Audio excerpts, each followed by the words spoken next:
8 years ago, when I found out that I was pregnant and that job security wasn't real, that's when I really finally started building a life that I could depend on. At the time, it was chaotic and I didn't understand what was going on. I did what was told, I followed the rules, I worked extra hard, even on the days that I wasn't even scheduled to work. But looking back, I really appreciate that because it gave me that drive to go hard.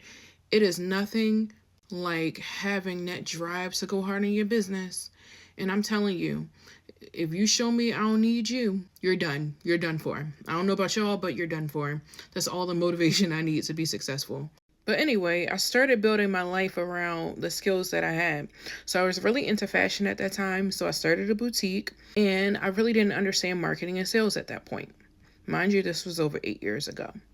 But I'm a smart girl, okay? So I decided that I would be the middleman. I didn't really have money for inventory or anything like that. I was struggling, okay? But I basically found cute pieces that I liked that I thought that other women would like, and I ordered it for them. I just marked up the price a little bit, and I sold that bad boy. Doing this made me my first about $300 in sales, I want to say.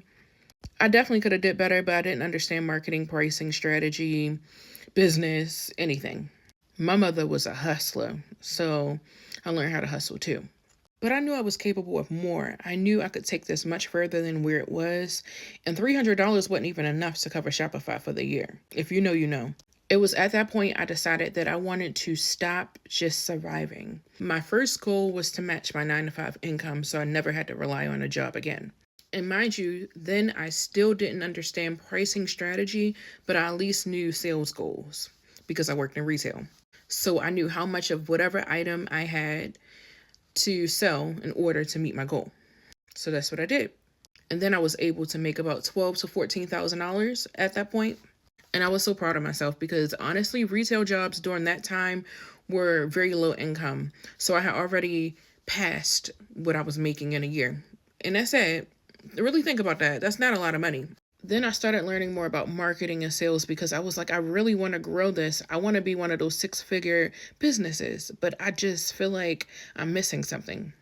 So, like most women, I bootstrapped my business using my own funds to grow my business. And then I got to a point where I had a little extra money left over each month from sales, and I decided to invest in coaching. My first experience was bad. I don't like talking about it because I'm sorry, I wouldn't recommend this person, no offense to her.